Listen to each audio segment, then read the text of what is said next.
Ito yung gawin natin mga chulukoy. Maliit lang itong itong sa yellow na to, i-brush ko lang to.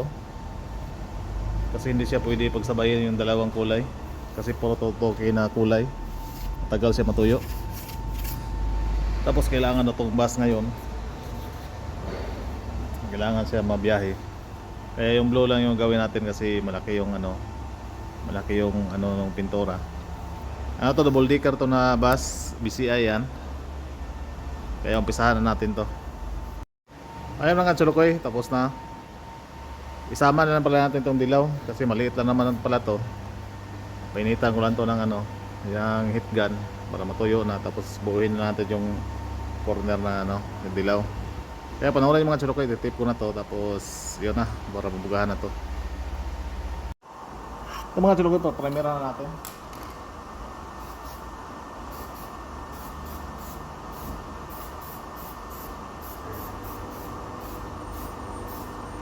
Yun, tapos na. Tuloy natin ito konti. Hindi lang magano na tayo. Timpla lang tayo ng kulay na blue. Ito na mga chulukoy. Kaya natin to.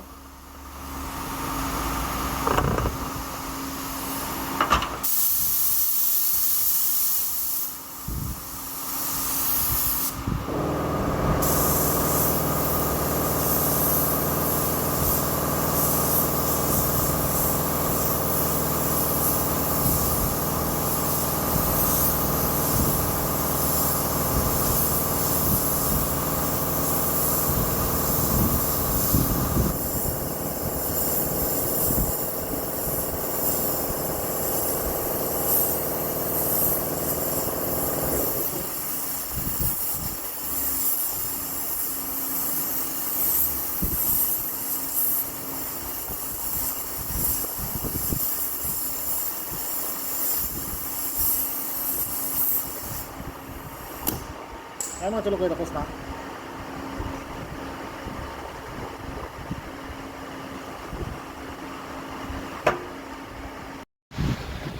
Ayan mga chulukoy, tapos na. Ayan. Tapos natin, patuyuin na natin ito para mabugahan natin yung dilaw. Ayan, ganoon na kadali yung mag-retouch na bus.